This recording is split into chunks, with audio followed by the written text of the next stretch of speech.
Good morning, everybody. Welcome to the 136th episode of Hawk Blogger Mornings. I am Brian Nemhauser. You can find me on Twitter and Instagram at Hawk Blogger. Yes, this is the 136th straight day of fresh Seahawks content every single morning. And today is one of those days that you remember because we get to bring back maybe my favorite guest that we've had so far Oh on any man, of the Hawk stop Blogger that. Morning episodes. Former Seahawk first round pick, former blocker for the best running back in the history of the sport, Barry Sanders, Big Ray Roberts, who we had a fantastic conversation with a month or two ago, not only about the Seahawks, but about life and all the work that Ray's doing. We even talked a little bit about Caitlin Clark. We had some fun. So I'm so happy to have him back. Big Ray, thanks for coming on the show, man. Hey, no problem, man. That's pretty impressive that your streak that you have going there. Of That's pretty cool, man. It's a sickness, man. It's a way to take a mental health issue and direct it in a positive way, I guess. Hey, but you know what though? It's like I mean, it's amazing. Like if you just stay consistent with things, how much better you get at it too. And That's the idea. That's yeah, the so idea. you've Yeah, done you've done a really good job. I appreciate it, man. I appreciate it. Well, and look, it's really only possible because the Seahawks are giving me things that I feel like talking about. I mean, it really Hmm. does feel like a fresh start for this franchise, even with John Schneider being a connective tissue with the Right. past regime. Um, what do you think? Like, before we get into the Connor Williams stuff, which obviously we'll talk about and the implications for the team, what's your kind of take about the things that they've prioritized this offseason, the moves that they made? What do you think it says about like their priorities, the type of team that they're trying to build? Well, first of all, I think the they went after as a new coach, a dude who is 1,000% bought into football. Like there's no other distraction in his life other than a playbook and some football video. Like that guy just seems like he eats that for in his cereal in the morning, and so he is like 1,000% dialed into this thing. And then the other part of it was that um, the organization, went after a guy that is, to me, uh, opposite in Pete in that super innovative in how he plays football and kind of more in tune in line with some of the teams that are successful today, like where you can be. The first thing that sold me on him was when he said, in today's game, the defenses have to be multiple. They can't be. You can't just run one defense because the offenses are too explosive for that. And to me, obviously to Pete's credit, the defense that he's been running forever, he's made some tweaks to it. But for the most part, you're trying to duplicate what you had success with. And that that defense was unique because of the people that were in it.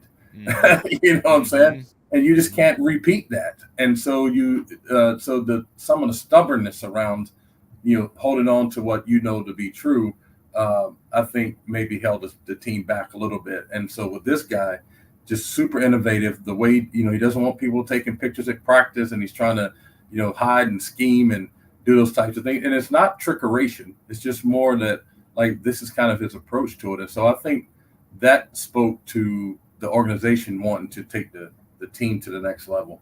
And then when I look at what they've been doing, the coaching staff here, um, getting faster on defense, having when you hear the defensive players talk about what they're doing, like sometimes their excitement is such that they can't even find the words to describe what it is that they're doing.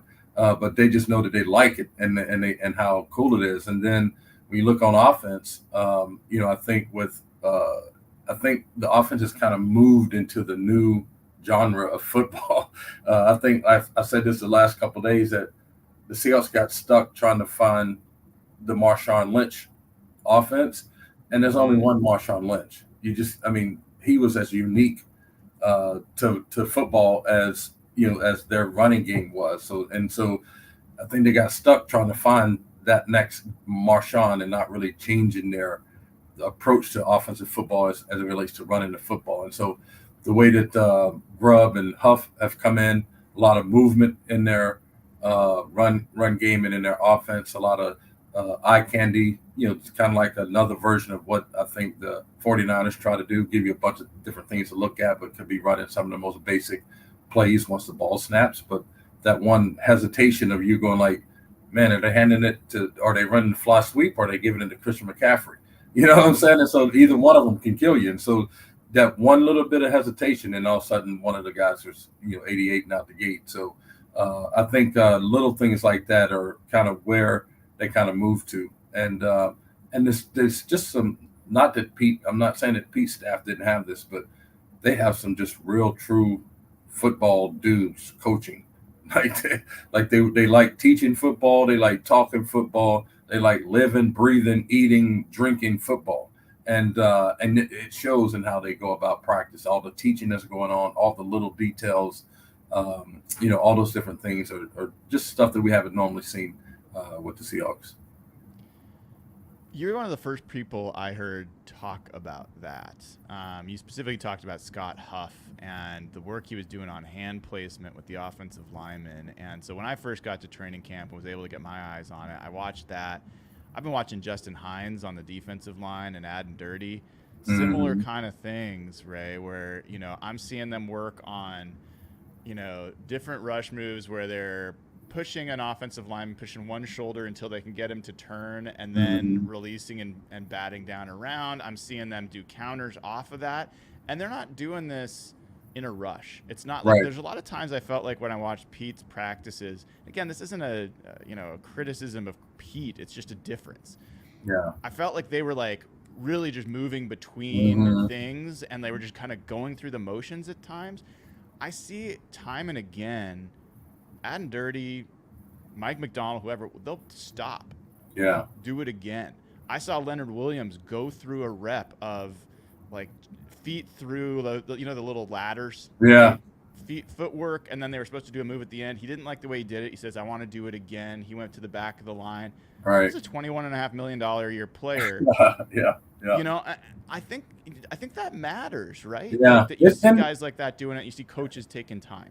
And, I think when you're doing a reset, that's important. So if I can remember correctly, I think Pete did some of the same similar stuff when he first came in. But then I think when you've been coaching for such a long time, sometimes you just forget that like the guys that are coming in may not have mastered the little things. And so you think that they're going to take care of it on their own, or, it's just going to, organically happen. And the example I can use is, my second year, we got Howard Mudd came here from the Kansas City Chiefs to be the offensive line coach. And during the offseason, he said, hey, man, like, you might be the most athletic big man I've ever coached. He goes, but, man, your technique is not very good. And he goes, so every day we're going to come up here and we're just going to do these same drills over and over and over and over and over and over. And so, like, I would go through a whole practice with him by myself during all season. So we got onto the field, we do the individual, we do all the little bag drills, all the hand drills, and then I'd have to act like I was breaking the huddle, get in my stance, run the play. And so, like, even when I would get in my stance, he'd go like, oh, you got too much weight on your hand. Like, put this foot over here, put that foot over there. And so you just, all the little things, he was kind of teaching me. And then that became my calling card as a player. It's like other offensive linemen around the league would be like, man, like, your technique is just always perfect. Your feet are always, balance, your hands. And I'm like, dude, this dude made me do these things about 1 million times. You know what I'm saying? And so I became a true believer in, like, those little things, just unbelievable. Like, even if, like, in some of the drills, like I noticed with Charles Cross, like, Charles might take a step that's maybe this far too short. And then Scott will line him back up and go like, nah, like, I need that foot to be right here. You know what I'm saying? Like, not over here. I need it right there. And so just those little things, man, to me, when I look at Charles Cross, he looks like a totally different guy, and so when you look across the team, that's happening all over the place. With the DBs, they're coaching people up in real time. They're not necessarily waiting to get to the film. So they're coaching them up on the way back to the huddle in between drills and things like that, slowing the drills down to make sure they understand what they're asking for and looking for.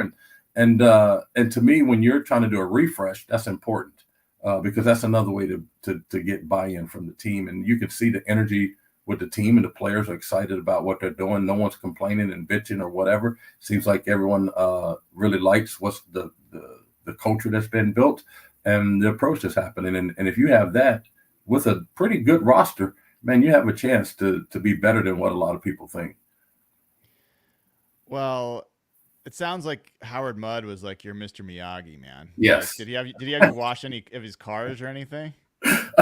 You know what? Like, he didn't, like, Howard and I had a really interesting relationship because when I first met him, man, he just like chewed in me and I couldn't understand why. And but he saw something in me that I didn't see in myself, and he saw another level that I could go to that I thought I had already was at the pinnacle. And so he kind of had to really lean on me a little bit. But he became like a father figure to me, man, like away from football. Like, I would go to his house for dinner. He had a stepson that was about 15 years old that used to wreak havoc on Kirkland. And so he would call me and be like, Ray, I don't know where Andrew is. Can you go find him? And so I would just go down into Kirkland to all the little spots. And then it got to the point where Andrew's little friends, when they saw me coming, they just be like, oh, he's over there. Like, like, come on, dog, we're going home, And so Howard and I just had a real tough, rough start. But then once I understood what he was trying to do and how he was helping me, then he just became my guy. Like, even the night before I retired, I was playing with the Detroit Lions. He was the offensive line coach for the Colts. I called him at 3:00 in the morning and said, hey, man, like, I think I'm going to retire. And he goes like, well, what's going on? So I told him, and he said, yeah, sounds like you're already like, you're not even 1 foot out the door. You're like a couple feet out the door. And so I retired the next day. And then a year later, the Saints wanted me to come out of retirement. I called Howard. and then Howard was like, remember that call we had when you were in training camp? I said, yep. He goes, it ain't going to change. And I said, all right, then I'm going to stay retired. So Howard has always been like my guy, and just love that dude to death. But he's a dude that like just really harped on the little things like all the time. We did the same drills, the same footwork. I mean, I've probably done my kick step out of my pass set maybe 200 times before. Oh, crap. You're good. Before practice, I would just be up there, just kick step, like just because I just wanted that to be the first thing that moved on my body. And because that's what Howard wanted. And so, but yeah, all those little things, long story short, all those little things, it's the little victories that add up to the big victories because they always come first. People always look for even in just winning games or building a team. I was thinking about this the other day, like there's just no runway nowadays to build a team. Like, you have to come in and win like tomorrow. And if you don't win tomorrow, then you're a failure. If you don't succeed, you're a failure. If you're a first round draft pick and you don't make the Pro Bowl your first year, it's like, oh man, this dude's a bust. And like back in the day, you used to have a little bit longer runway to build your career and stuff like that, or build a team or put a team together. So needs to be a little bit more of that. And I think slowing things down and going down to the little things will help you do that. Yeah, you mentioned Charles Cross, and we've talked about him before. He seems like he's having a different camp for sure than he did. And it's interesting you talk about the feet. I've heard Scott Huff and Brandon Nugent talk with Garrett Greenfield, one of their undrafted free agent left tackle, super great athlete, 38-inch vertical leap, the highest in combine history for the offensive lineman. I won't ask you what your vertical leap was, but I bet it's pretty good. But they a lot of times with Greenfield, he'll before a rush they will say narrow feet. I think that's to help him anchor against some of the bull rushes coming his way. Is that right, or what does it help to have narrow feet as a tackle? Well, if your base gets too wide, then you don't have balance is not good and your power is not good, and then it's harder to actually move left and right, your lateral movement, if you get too far extended. And so probably what they're telling him with the narrow feet is so that he can be more athletic. So you don't want to, like, maybe a little bit wider than your shoulders is good, but you get a lot wider than that, you can't move. Like, it might help you sit down a little bit, but you won't be able to move. And so when they're talking about the narrow feet part, I think they're reminding him to have his feet at a distance where he can still be athletic. Because if you can be a super great athlete, but if your body mechanics and how you move and things are not good. So for me, I used to, because I was a pretty good athlete in college, there was nobody that really challenged me. When I would pass that, I would just get out there however I got out there. So sometimes like my inside foot would move first and my outside foot wouldn't move. Well, in the NFL, that means you're not going anywhere. And you're blocking Derek Thomas. He's already 2 yards up the field, and my outside foot hasn't even gained a yard, And so little things like that, like, okay, Ray, that your outside foot needs to move first. So that's why Howard would just make me do this like 200 or 300 times, just like I would just be in my stance and just kick my foot out. Boom, boom, boom. So that became so ingrained in my head. That's the first thing that moved, like right out of my stance. And so little things like that make a huge difference. All right, so everybody obviously wants to talk about Connor Williams. This is a big addition for the Seahawks, and I want to acknowledge that there's a personal aspect to this for you to some extent. You know Oluwatimi, your son has known him. Obviously, we've all been cheering for him, but this has an impact to him too. So I'm sure there's a little bit of a mixed emotions with this news. Talk about what you thought when you heard about the news. We went back and forth a little bit on your Twitter post about moving Haynes or whatever to center, and then I made the comments about if you need a center, just go get a center, and it's very rare to me that someone comes in, like I think Connor played tackle in college, but he had more of a guard body, and then he has more of a center lower body, and so I think that's why he probably ended up where he was, and he's done a really good job. And so the first thing I did think of though when I saw the news was like, oh man, my guy Olu, because my son calls me every day, hey, how's Olu doing? And I'm just like, oh man, like he's doing great. It's just that there's just something that's just missing there, and I've had this conversation with Olu too, and so I don't feel bad saying it, but like there just need to be more pop off the ball. Like this just. Like his first couple steps there was just no kind of oozes into things versus like striking and popping into things, and then in this league, and you've said it in your observations, in this league you got to be able to move dudes, and even if it's 6 inches, like you got to move them, and don't know that he had that type of power. Super smart dude, not going to make mental errors, going to be able to communicate everything. Going to have his body in the right position and things like that.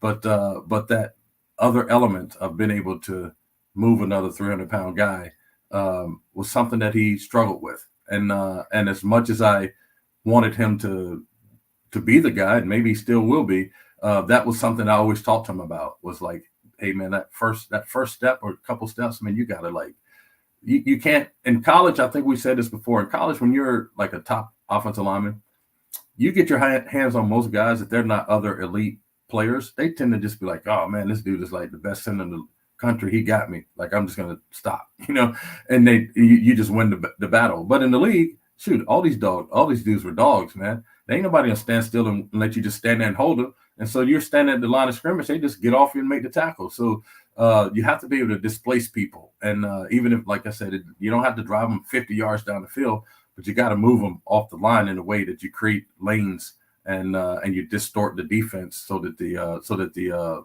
running game has a chance. So, have you had a chance to actually watch much Connor Williams over the years? Do you have a feel for his game?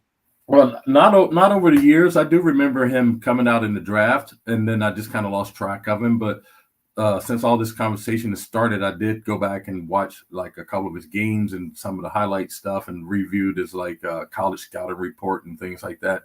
And if there's one, I guess, negative is that he got hurt in college. He had a knee injury in college, and he's had a knee injury in NFL and missed some time. But when he's been available, he's been a really good football player. And the reason I didn't say center is because he's a football player. Like he's played up and down the offensive line. He seems like a really tough dude, a really athletic guy, and it takes that type of dude to be able to transition to a position and then leave him there so he can be good at it. But he really did take advantage of that. What can it do? I mean, center is a position that generally has been diminished in terms of the market. It's not highly paid, generally speaking, not Mm-hmm. highly valued. John Schneider at times has come out and say, hey, I think interior linemen are overpaid and overdrafted and all that kind of stuff. What can it do to add, let's assume health, and let's assume that Mm-hmm. he's the same player he was, which I know those are big assumptions, but let's just Right. assume those for a second. What can adding a top 3 center in the NFL do to an offensive line like the Seahawks? Well, the good thing is that if you look, I mean, I'm not a big fan of Pro Football Focus, but like their grade, his run blocking grade was like a 90. And so that means that when you're trying to run all these different zone concepts and between the tackle type stuff, you have to be able to soften the defense up somewhere. And so usually that's in the middle. You rely on the guards in the center to really create the softness in the line so that so you can kind of press the hole as a running back and then make cuts in the hole versus K9 sometimes was making cuts a yard in the backfield. And so if you have a center that can displace people like that, then your running game has a great chance to be successful that way. And a lot of times you can take 2 good guards and you can hide the center, and then, but nowadays, that's when you ran a lot of 4-3 defenses. Now guys are running five-man defensive lines where you're covering the center and the guards. So then the center has to be able to kind of hold his do his business by himself. And so having someone that can do that and create that soft spot in the offensive line, be able to get up to the second level, like that's what I love about him. Like he takes really great angles to get to the second level.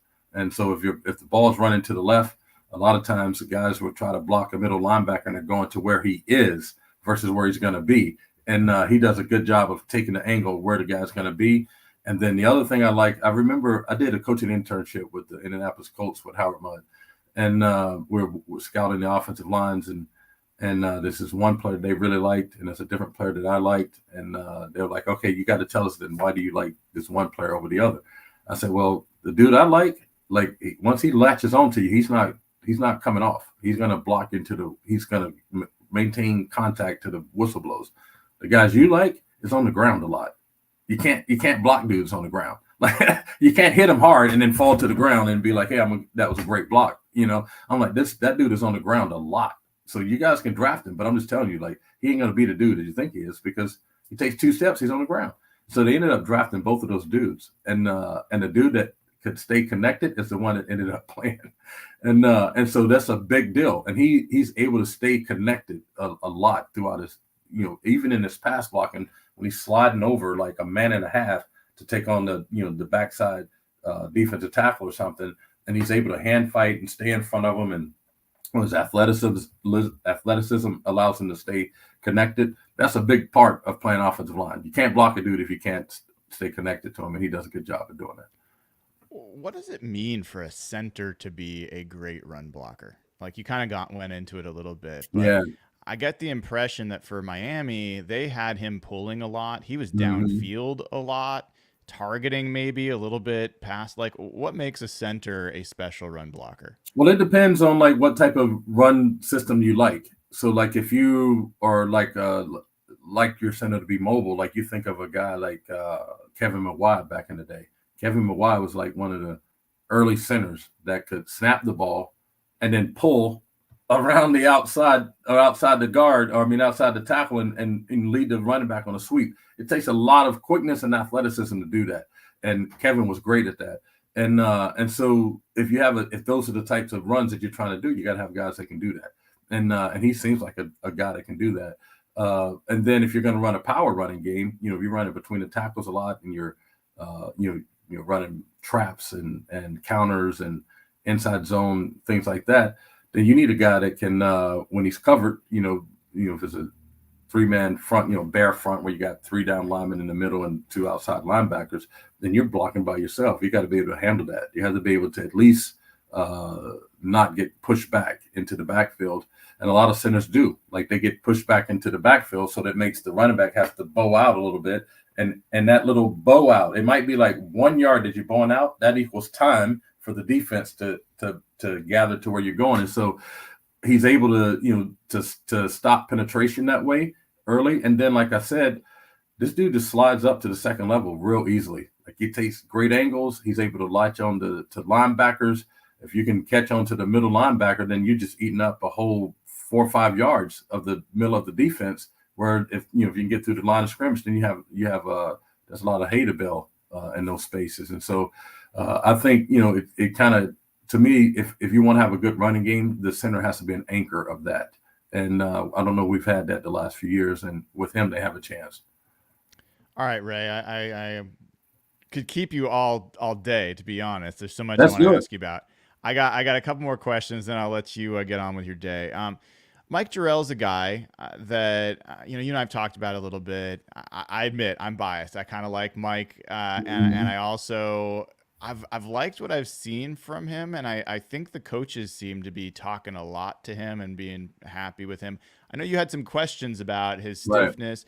Right. I'm curious if you've had any chance to get more eyes on him, if your point of view's changed, or you're waiting to see the games to get a better point of view. Well, it's like I always tell people, it's hard to evaluate interior linemen and stuff when they're just in shorts and t-shirts. And that was the first time I saw him. And but some dudes are just different. When you put the pads on, it just something just different about how they do it. And so I've been really impressed by his feet are quicker than I thought they were. Especially when he's at tackle, he looks like a different athlete than when he's at guard. When he's at guard, it just never looked real comfortable for him. But when he's been at the tackle spot, he looks more natural out there. And some dudes are just more naturally like gifted for that spot. And so I think he looks. My opinion of him has changed because of that. And then just listen to how the coaches have talked about him. He's a very physical dude, intense dude. And I like that about him. So he's fighting. I like that too. Like he's like, hey, like I'm not just gonna come here and just give a spot away. Like I'm gonna do my thing. And so he's done all those rookie guys have done a really good job of showing up in ways that I didn't think they would. When I played here, we had this dude, Jeff Blackshear, and big, huge dude that played tight end at Louisiana Tech or something like that, got hurt and then just blew up. It was like 330 pounds. This dude could bench press the world. Looked like he wore shoulder pads 24/7. I would see Jeff out at a restaurant, and I'd be like, hey, man, like you can turn those shoulder pads in already. But this dude was huge.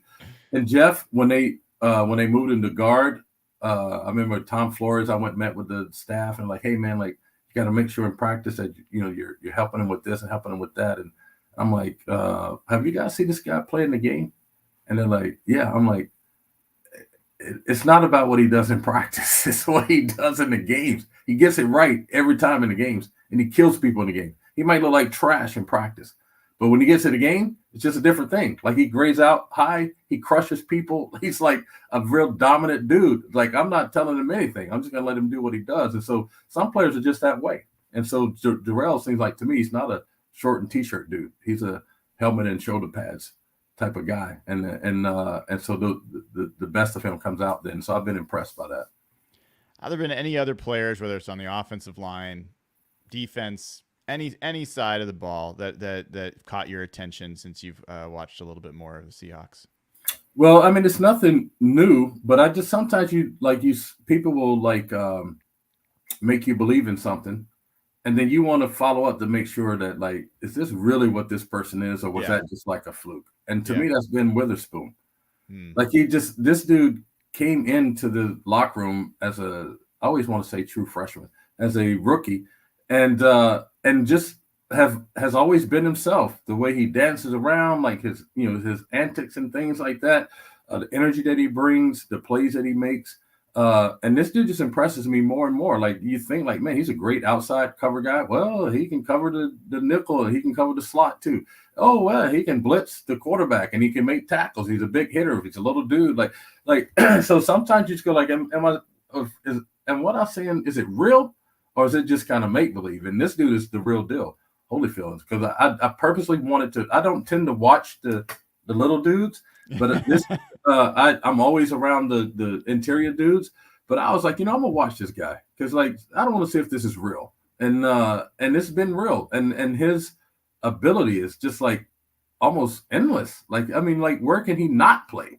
I almost feel like you put his hand in the dirt and make him a defensive end. He's probably gonna get at least one sack out of that. You know what I'm saying? Like he's a really good football player. He's a guy that like can to me be the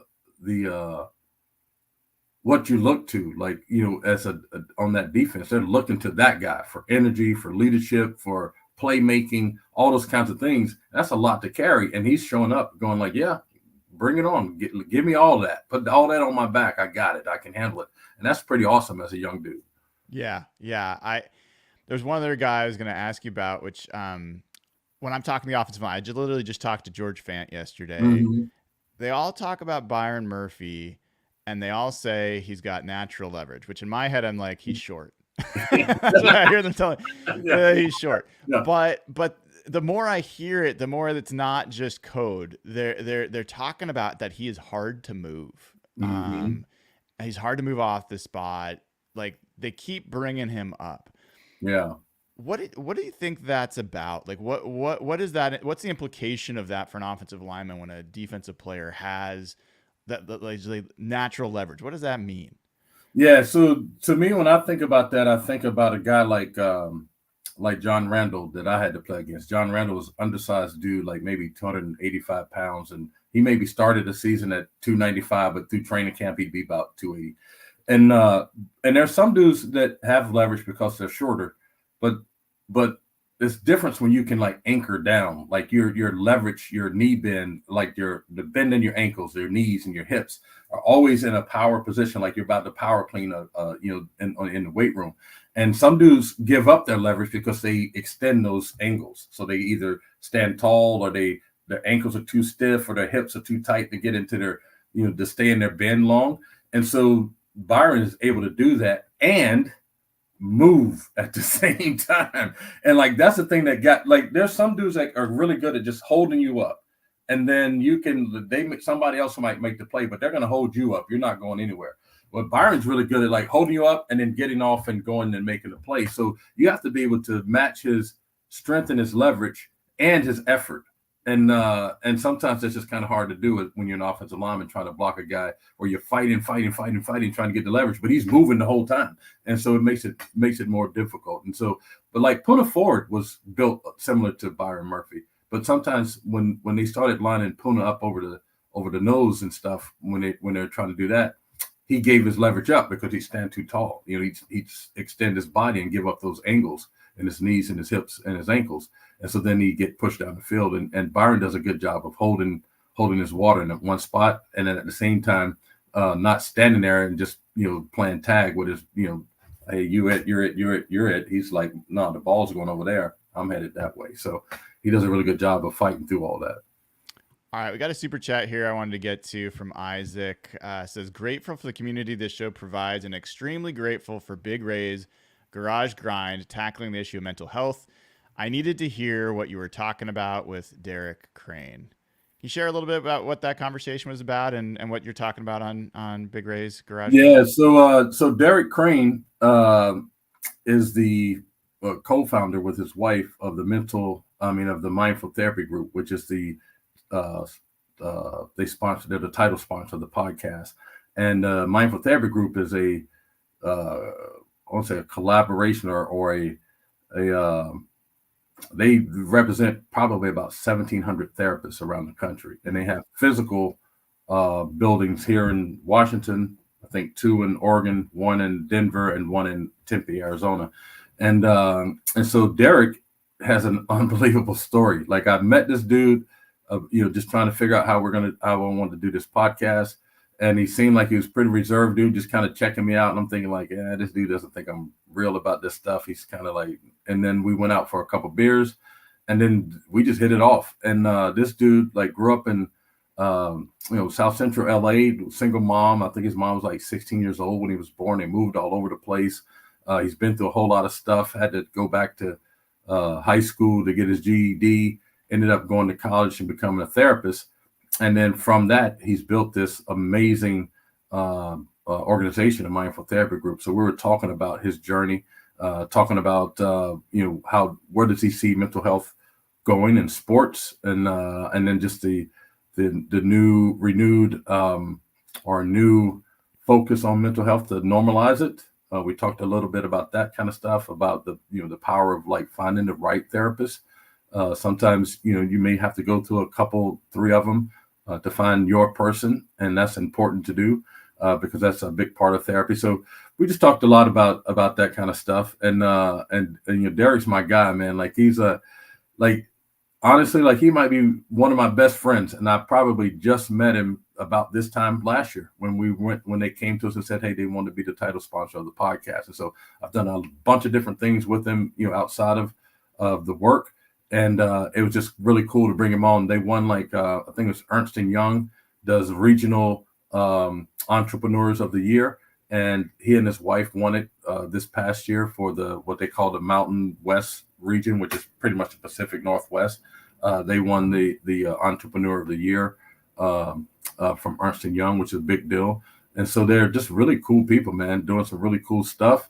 Derek's a really cool, down-to-earth guy. Like if you see in the podcast, he always has his hat on backwards. I call him like the little M&Ms, like mini M&Ms.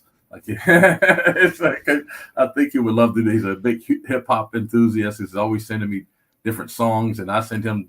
I listen to all kind of music, so I'm like, sometimes I don't know what he's sending me. I'm gonna be honest with you. And then I have to send it to my son, and my son's like, "Oh yeah, Dad, that's the da da da da da. I haven't listened to this one." So then I'll get a song from my son and send it to Derek, and it's just like, and so Derek's a really cool dude, man, and just has been unbelievably supportive of me in my own mental health journey and in my attempt to do this podcast around mental health. Great dude. I love it, man. I think what you're doing is amazing and it's inspiring. I think one of the things that's been going on in this pod that's been really cool is we're trying to build, community. And part of the reason for me is that I think it can be a pretty lonely experience, just life in general, and especially men aren't great at this stuff, especially as they get older. And it's been great to see this community come together. And one thing before I let you go and talk about what's coming up with your pod, there's a listener here, Detail Oriented, has been giving away memberships to the channel. And we reached 11,000 subscribers, I think earlier this week. And we've given away a bunch to charity, over $260,000 over the years to charity. Most of it's gone to Ben's fund. This year, we're doing something a little different. We're going to give money to the different players, foundations, and coaches. And so yesterday, we gave George Fant a donation for $2,000 to his Fant Foundation. And all this is meant to be a way to bring people together, to share a common cause, love the Seahawks, find friends, and also, give back. And so, I think what you're doing with Big Ray's Garage Grind, I think is so important, and always want to make sure we give that time and super appreciate you coming on and talking about all the Seahawks stuff and then also that stuff as well. Well, I also want to thank you too for giving me opportunities to share what I think, and I like that you and I can not have to agree on things and be cool with that. There's nothing wrong with disagreement and still being able to communicate and be friendly with each other and all those types of things. And then honestly, I had seen your podcast before, but until you asked me to come on, I didn't really have much, didn't know much about it. But since then, it's just been pretty impressive how you moved and how you, like I said, you had the streak of how many shows you've done. And that just, speaks to your commitment to it. And that there's so many people that do these things and they're just in it for the hot takes and they're not really doing the work. And I appreciate the people that do the work, because then you whether you agree with them or not, that they're coming from a place where they're not just trying to get, clicks on their Instagram. Like Michael Duggar is like that. Like he and I used He's to the just best, watch. man. He's great. He was like, Ray, I don't know much about offensive line, so can you just watch film with me and just tell me like what you're watching? And so like for a couple 3 times, we just jumped on the Zoom call, and I said, hey man, like this is when they're doing one-on-one pass rush. This is what I'm looking for. This is why that guy didn't win the matchup, or why he did win it. And then we're run if they're doing the team stuff. Like we just talked through the whole thing. And I have such a great appreciation for that, because so many people think that they just watching the game, they know the game. And then you get into these arguments with people that never played the game, and it makes it hard to say like, well, you've never played, so you don't know, because you can know if you put the work in.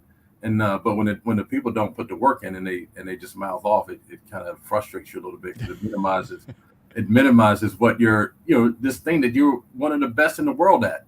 And this person is saying that they know it better than you. And you're like, dude, like you never even put on cleats, and you never been to a football field. You're just sitting behind the computer talking. Like, so I have a lot of respect for the guys that put the work in. And so I can see that you put the work in, and you've built this up to be something really cool. And I love the idea that you're giving back, because to me, so many people in our country now just think about themselves, and that's why it's hard when you're struggling to reach out to somebody, because you feel like you're less than if you don't go at it alone. And so the idea that you guys are doing things to help. George Fant's a great dude. I love that was a great picture of him, and with the donation, and that's just pretty cool, man. I can this, the Hawk Blogger Mornings is a legit show. You're a legit dude, and you're putting in legit work, and you're doing legit stuff in the community. So I appreciate that, man. That means a lot. That means a lot. I really appreciate it, and it's kind of crazy, dude. I still remember you getting drafted. I still remember, I had your football card on my door with a bunch of like Tommy Kane and a bunch of other Seahawks. I mean, I had all those guys. Yeah. So man, it's really means a lot hearing that come from you, and you're always welcome. And if I can convince you at some point, I think a lot of folks would love if we dedicated some time, whenever you can find the time, to actually watching a little film and hearing you just break it down for what you look at, because I think a lot of folks would love to learn, and I think it'd be great to do that. Well, I'll make this story as short as I can, but I know no rush. I know we had talked about that, and then I had to do some stuff for Special Olympics on the road, and so had done this keynote at this one conference, and so my sons were blowing my phone up as I'm talking. And so after the thing, I look at it, and my one son goes, "Hey, Dad, like I just shaved he has this big afro. I just cut my fro down." And then my other son was like, had this big neck beard thing. It's like, "Hey, Dad, I'm gonna cut my neck beard off." And I'm like, "Oh, that's cool." They're like, "Well, you should cut your goatee off." And I'm like, "Okay." So like right on the spot, I go right into the bathroom, take my trimmer, cut it off. And I'm telling you, from that moment on, my mojo just went completely downhill. And so like, I mean, like if I could just tell you the stuff that happened, you'd be like, oh my gosh. Well, one of those things that happened is that my computer kept blowing up. And so I had to keep sending it in to get it fixed. And then I have to send it to Special Olympics in DC. And then they're telling me like, well, you can't get a new computer to the first of the year. I'm like, well, then how am I going to do my work then? Like, if you like what?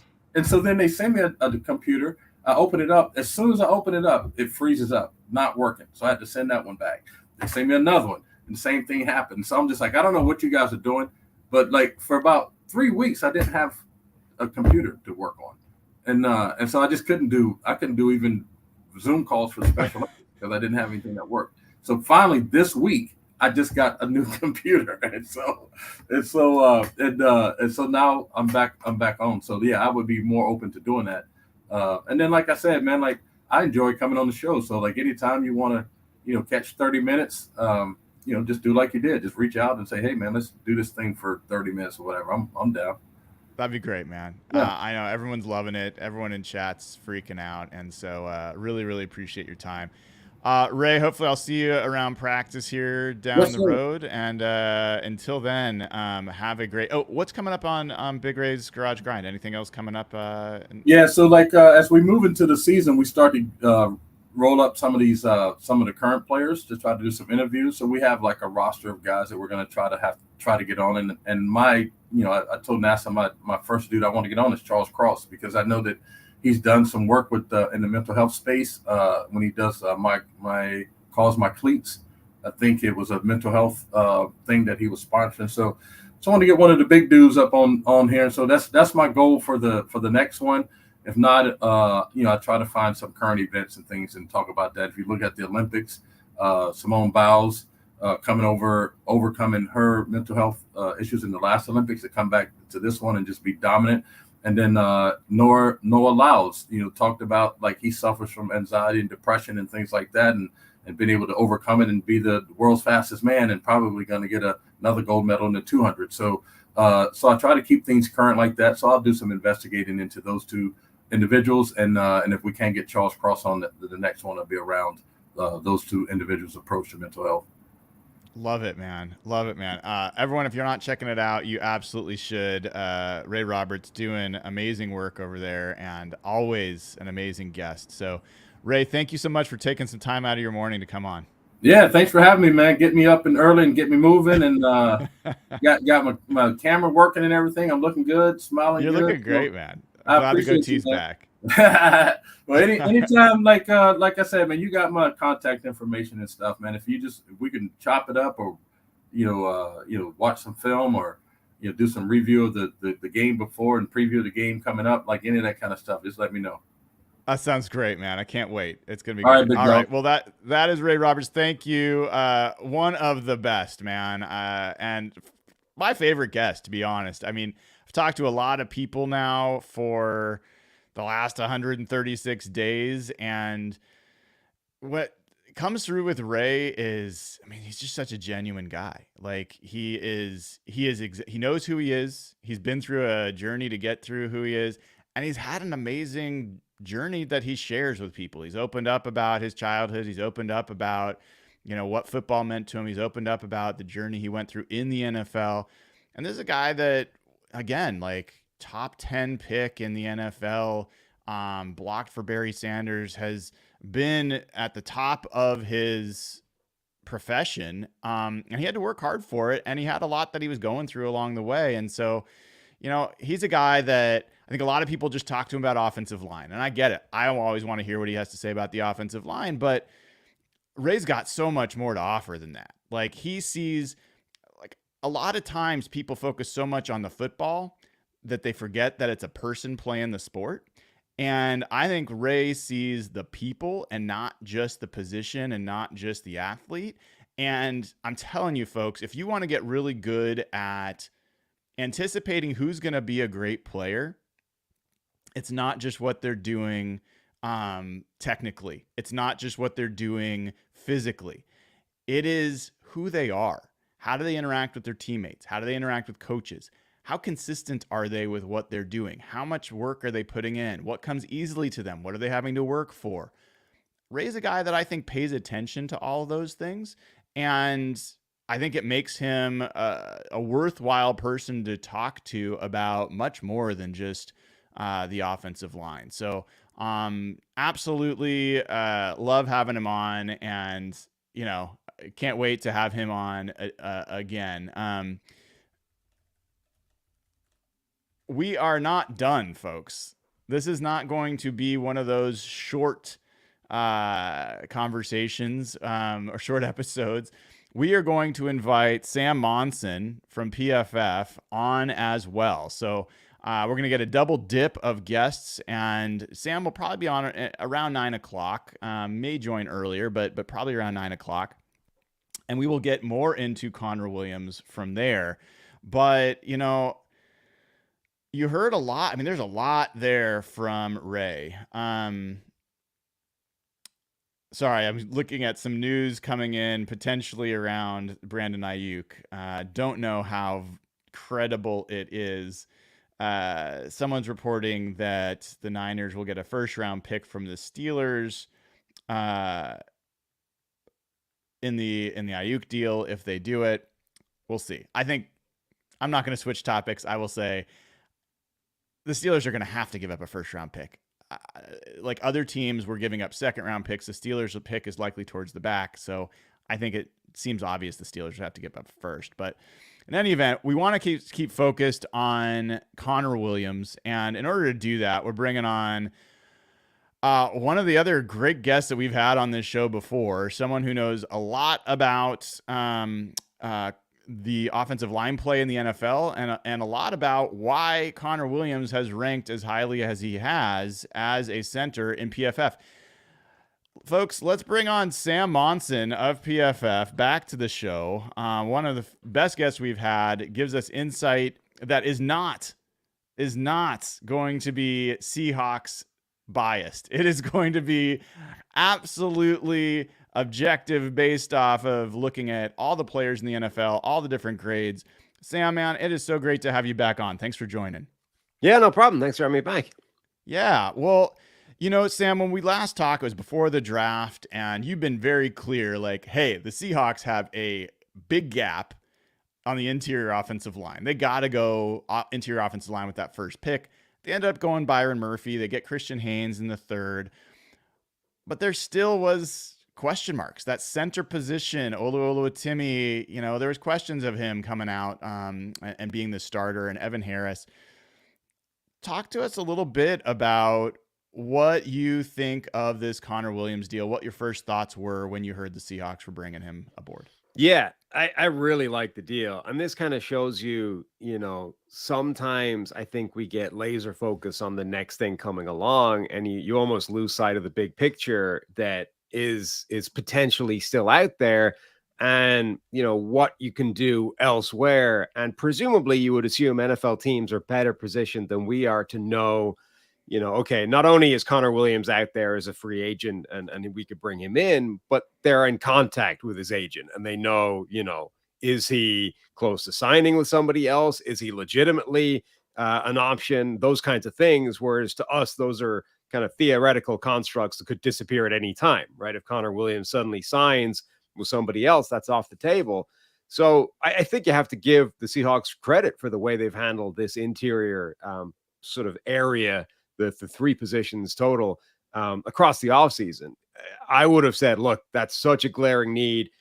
The draft is full of a couple of these guys that are really high level. You could grab somebody like a Jackson Powers Johnson in the first round, and I think you'd be well set up. Instead, they said, look, we just don't value those guys in the first round. We don't think they can make enough of an impact that it's worth that first round pick. They spent it on Byron Murphy. I think that's a fantastic selection. They come back later in the draft and grab a guy like Christian Haynes and sort of justify it on the one hand there and say, look, we got a really good starter later on the draft. And then I think this is the other part of that, which is later on after, you know, the compensatory formula is sort of clicked over. Now you can still sign capable, high quality starting offensive linemen, you know, deep into free agency, sort of preseason free agency. And Connor Williams should slot straight in and be probably the best offensive lineman in that interior and be vying for one of the best offensive linemen on the entire offensive line. And it hasn't broken the bank to make happen. It's, you know, it's just a really good move. So kudos to the Seahawks. I think they've done a really good job of managing what looked like an Achilles heel type of weakness over most of the offseason. So, Sam, we know that Connor Williams had an ACL in December, and, you know, you never know. Drew Rosenhaus has said it's a miraculous comeback, and he'll be ready for week one. We'll see, right? You don't know, first, if he's going to be back, and second, you don't know if he'll be the same kind of player coming back from injury. All these things are question marks. But let's assume for the second that he is.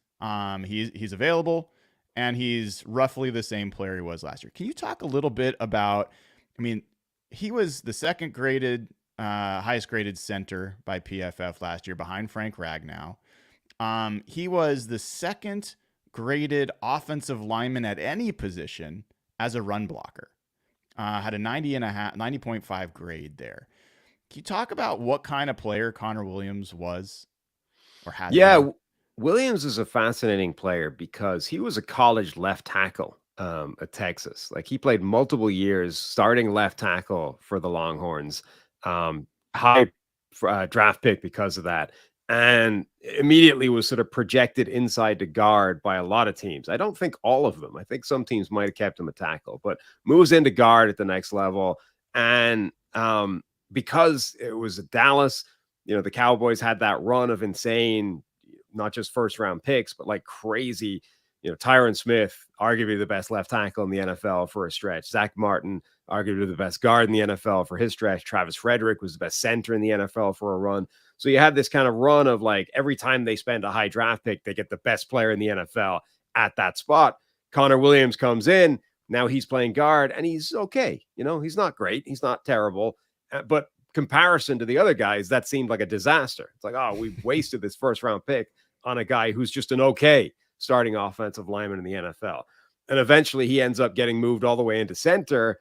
And I think the best seasons of his career have come inside at center now. And he's not, ironically, for a guy that played left tackle in college, like he's not the best pass blocking guy or pass blocking offensive lineman in football. But that athleticism, I think, is translated really well to the inside. And he is very good as a run blocker. He's got mobility. Excuse me. He can, make blocks on the run. I think as a center in particular, it frees him up from the sort of one-on-one blocks a lot of the time and lets him just work in combination with other offensive linemen and use that athleticism to get through to the second level. So I think you've got a guy that is a really high level zone blocking type of center. And, pass blocking is fine. It's not necessarily a massive strength of his, but I don't think in its center, it's a major weakness either. I'm curious if you've watched enough or have an opinion on the topic of, is there a specific scheme fit or you talked about zone blocking. Is there a specific type of fit that will work better with Williams, or situations that could potentially, like maybe he was just a great fit for Mike McDaniel's offense, but he wouldn't necessarily be a great fit for what Seattle's doing? Is there anything that you'd have some insight there? No, I mean, I think generally speaking, the league it's almost homogenized a little bit. It's not, 10 years ago, you had these schemes that were wildly diverse, or even longer than that. You had the kind of, Alex Gibbs zone blocking Denver scheme where every offensive lineman was 285 pounds and every play started off kind of looking like an outside zone play. And that was contrasted by some like almost pure gap schemes where everybody's running duo every play, offensive linemen are 330 pounds. There was a wild difference between the requirements of one and the other. Now, I think it's a lot closer together now. Obviously, you still have different schemes, and the Shanahan scheme or that kind of coaching tree, that family is maybe more different than some others. But generally speaking, I think offensive line requirements have streamlined, and everyone's more or less looking for similar types of offensive linemen. And yeah, if you run a little bit more gap stuff, you're going to be looking for that power still, but I don't think it's the same as it used to be, where the differences between the two are so wide. I think now, a guy that proves himself to be good in most offenses, it applies to basically every other system. Now, what we do know is that Shanahan coaching tree, I think it protects offensive linemen pretty well.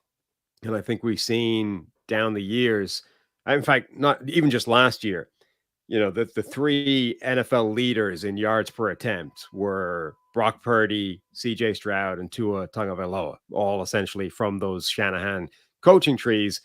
All three of those offensive lines on paper looked below average and down to like problematic, and none of them were issues throughout the season. And that's been a theme throughout Kyle Shanahan's career. Is everywhere he goes, not only do you get a quarterback career year, you usually get, a wide receiver career year. You also get offensive tackles having career years. And in San Francisco, obviously they've got Trent Williams, who's already amazing, but the right side of that offensive line has not necessarily had star play power. And yet those guys are not consistently exposed week on week. Laken Tomlinson is another good example. That guy's basically, even though he's a former first round pick, he's only been good in Shanahan offensive schemes, and every other scheme has been a relative weakness for him. So I do think you need to at least sort of recognize that Shanahan offensive system, and McDaniel's version of it seems to be doing it as well as any other. It does protect those offensive linemen. And I think a lot of it is just sort of reducing the number of pure pass set drop back plays, reducing the number of those that you're exposing offensive linemen to, and really limiting the number of times that they are pass blocking in a disadvantageous situation.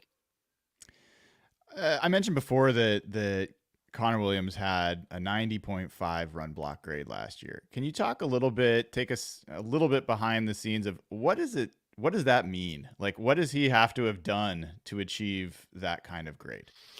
Yeah, I mean, you can create an elite run blocking grade in a variety of different styles, different ways.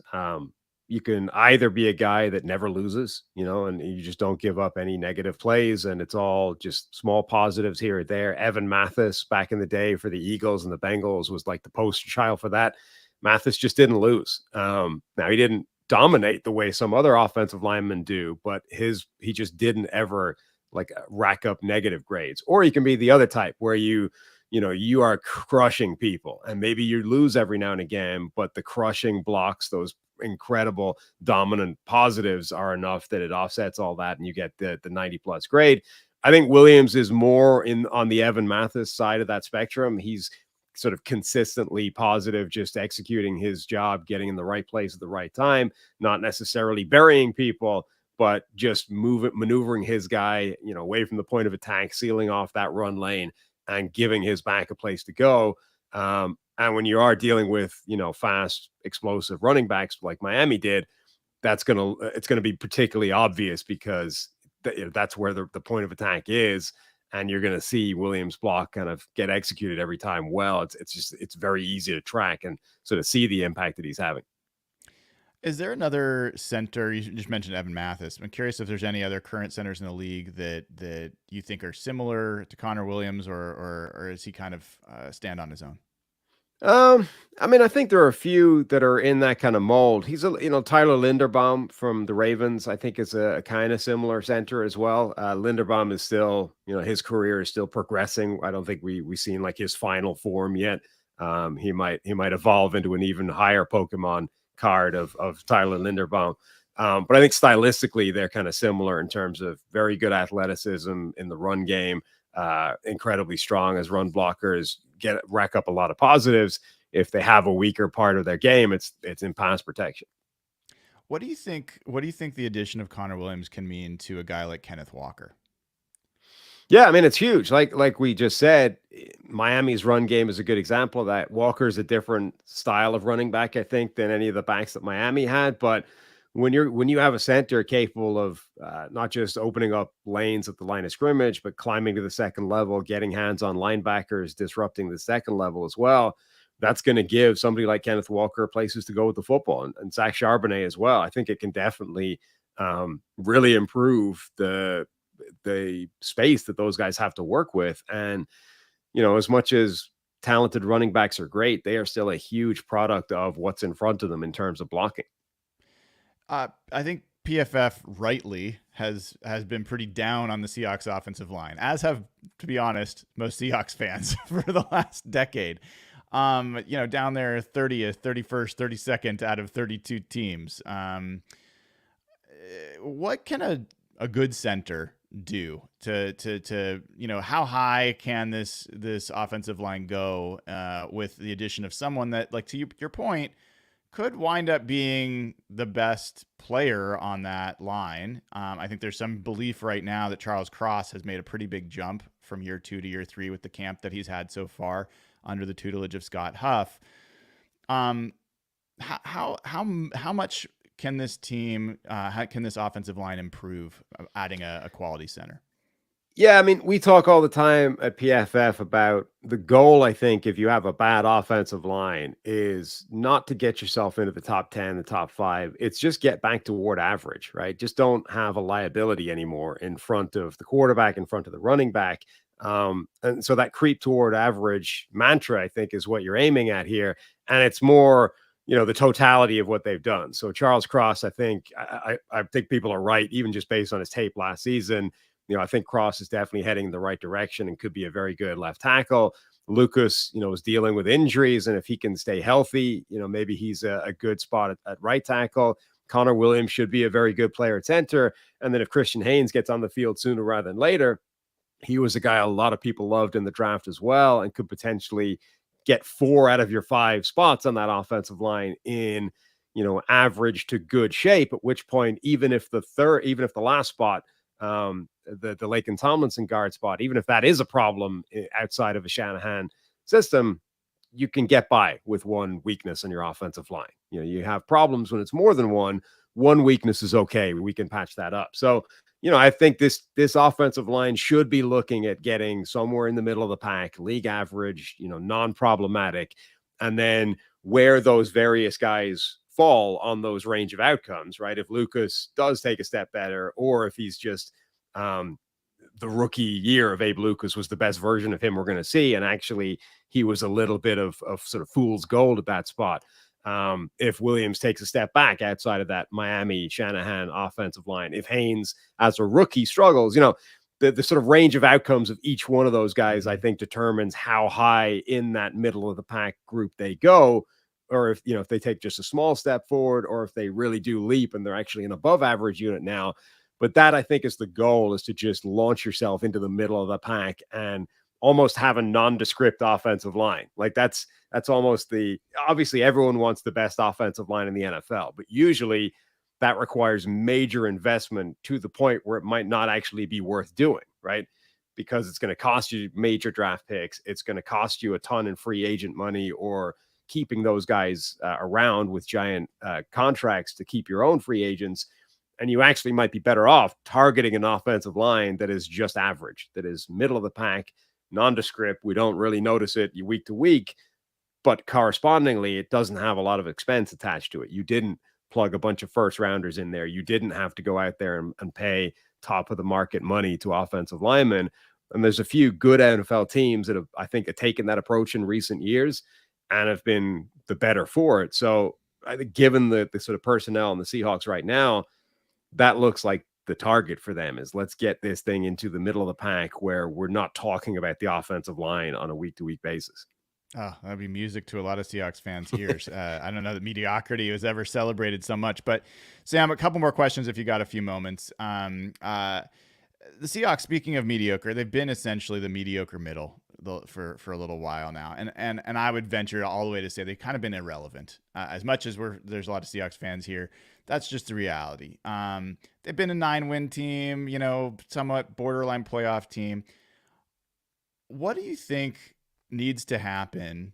Like, what would have to be true this year for the Seahawks to break out of that mediocre middle and start to be a team that, maybe forget contending for a Super Bowl this year, but like starting to break out of that morass to actually be a relevant team that's building towards something that matters? Yeah, really not much. I mean, I think the biggest thing would be if Mike McDonald is able to bring his defense with him, and it has the same kind of impact that it had in Baltimore. If that approach, that defensive philosophy, that way of teaching defense immediately translates, and we suddenly start to see, rejuvenated or even just more dangerous version of a guy like Leonard Williams, right? Who's always been this sort of versatile defensive lineman that maybe wasn't ever quite as good as his college tape suggested he should be. Like, if you plug him into this defense and we're suddenly talking about Leonard Williams All-Pro, or Leonard Williams, that type of performance after this year, and we're generally kind of attributing that to the impact of the defensive scheme, I mean, that makes that side of the ball incredibly good, because the back end is already in good shape with young, talented players. Witherspoon, those guys, suddenly you're talking about this as a defense that's going to really scare people.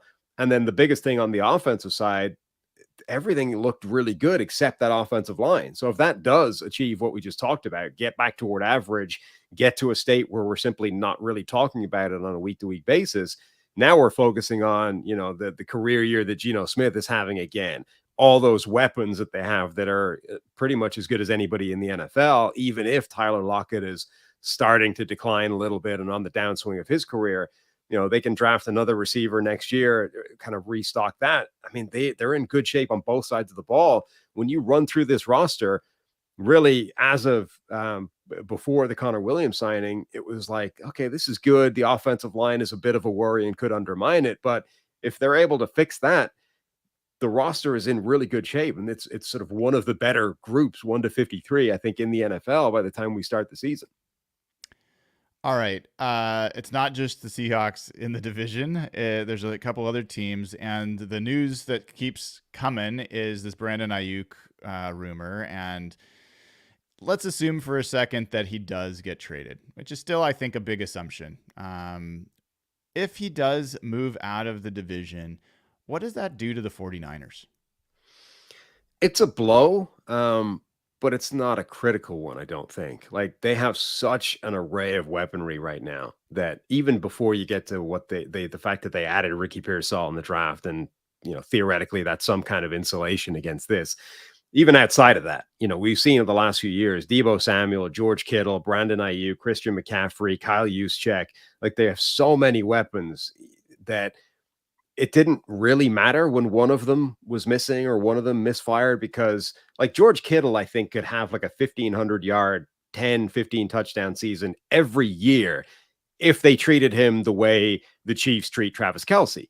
But they don't. Like, every now and again, somebody goes down or somebody gets hurt, and we see George Kittle go off for like a 200-yard day or 3 touchdowns, but they rarely need it to happen. So he doesn't. He just trucks along with like a pretty good tight end season, but he could be dominant. And I think the same thing is true with Christian McCaffrey, Deebo Samuel, Brandon Aiyuk. Any one of those guys could have a top of the league, sort of dominant production season, but they have all of them at the same time and so many mouths to feed. So if they lose Aiyuk, yeah, they have one fewer option, but they're still able to run the offense through any one of those guys on a given week and be in good shape. So even if you figure out how to stop George Kittle or Deebo Samuel or Christian McCaffrey, the other 2 guys are still there, and you've got Ricky Pearsall and other guys on that receiver depth chart to come in and help as well. So it definitely, there's no way of saying it's positive. It's definitely a blow. It's definitely making them worse, and it does give them one fewer option to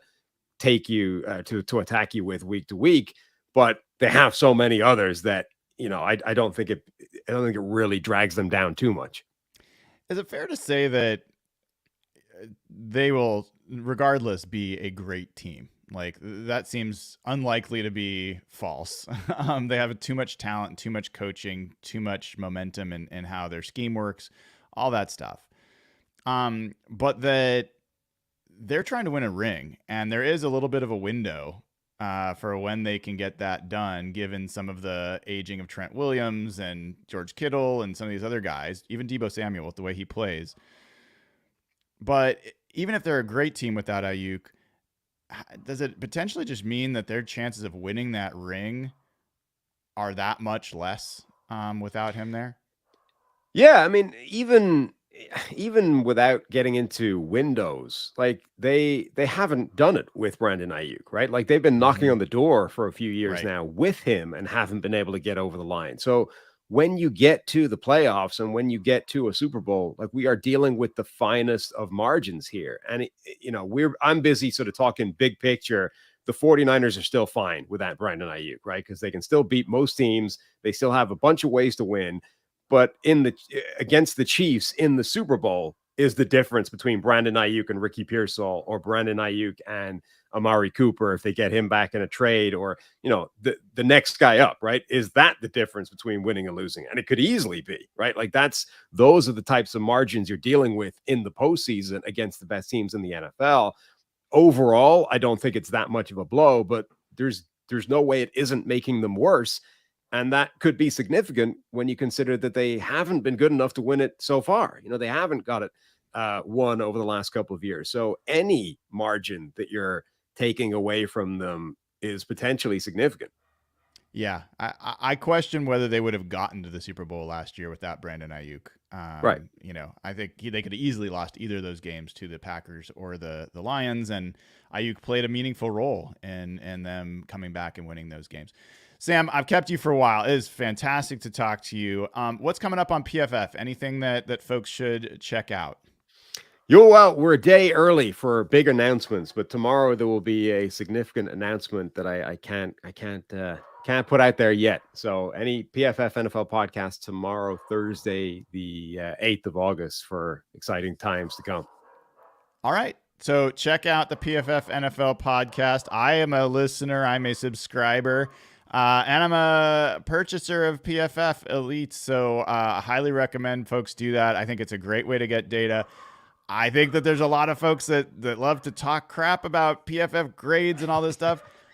I find it to be one of the most useful bits of information about football out there. And honestly, sincerely, so happy that it exists, because there was no way to have some of the conversations we're able to have now, even if people disagree with it.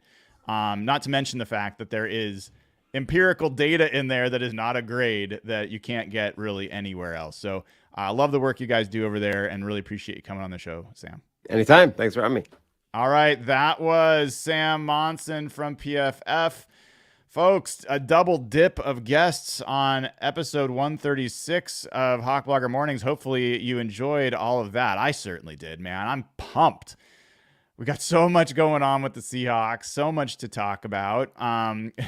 In the middle of all that, Detail Oriented gave another 5 memberships away, which is amazing. If you haven't given the show a like and click subscribe, please do. And wishing Detail all the best, because he is, heading in to get some work done medically, and we wish him the best. I will also just say there is a link in the description of the video, and I'll actually post it in chat as well, to a meetup in Bellingham in real life next Thursday, hosted by Rob Olson, who is one of our patrons. Watch some Thursday night football. I'm going to see if I can make it physically. I may not be able to with camp going on. Worst case scenario, I will call in Zoom. We'll be able to talk and say hello. And let me just jump this in chat. So please consider signing up. I think it's a great way to just, even if a couple people go, just meet some people, have some fun. And if you're in Seattle, make the drive to Bellingham, man. It's not that bad, and it's kind of nice to get out. And I think you'll enjoy meeting some other like-minded folks. I want to welcome back Joey Walker as a YouTube member. Joey's been a member before. Great to see him back in the fold. We got another YouTube member in Jeff Reargourd. Hopefully I'm pronouncing that somewhat correctly. Jeff, welcome to the family, man. So great to have you. Been adding more and more members. We're going to be up like a couple hundred members here really soon. So great to see that. Got a new subscription from Fun P. Welcome to the channel, dude.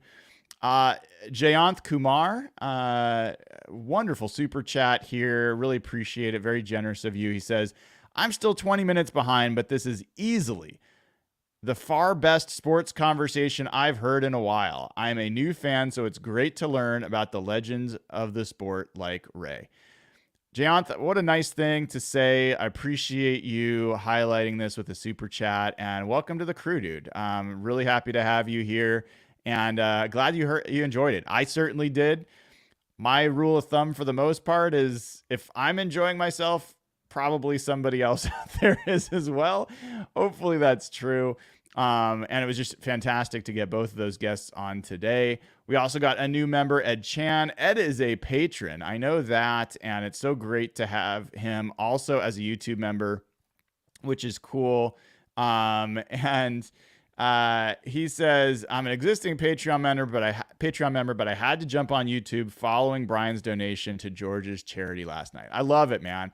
We're not done with the giveaways. I'm planning more donations. I'm working on it as much as I can with the Seahawks, and going to, hopefully continue throughout the season. I'd love to get to the week 14 where they do My Cause, My Cleats. Would love to have, assuming that we are continuing to build this together, we'll have raised enough that I will be able to continue to make these donations while also paying a few of my bills. So that's the goal. This will always be a charitable endeavor for me. I will always make that a core part of what we're doing here at Hawk Blogger, and can't do it without all of you. So really appreciate your support. We are going to have another pod tonight, Real Hawk Talk. We'll be back tonight at 7:00. Evan Hill, Nathan Ernst will be there. So you're going to want to be there. We're having a lot of fun. Evan is as enthusiastic as he has ever been about the Seahawks. So it's fun to have Evan back in that state of mind. And Nathan Ernst will give us, a little bit of the, rational thought that will keep our feet on the ground, which is something that is really something I appreciate and value, and I know a lot of you too as well. If you're wondering why the show is not on Twitter right now, I will get it back live streaming. They do some verification process every once in a while, and so it's going to take a little while to get that back. Once that comes back, then I will be back to streaming as well on Twitter, where I know a lot of folks enjoy watching this show. But hey, everybody, thank you for tuning in. This has been episode 136 of Hawk Blogger Mornings. I'm Brian Nemhauser. I hope you all have a wonderful rest of your day.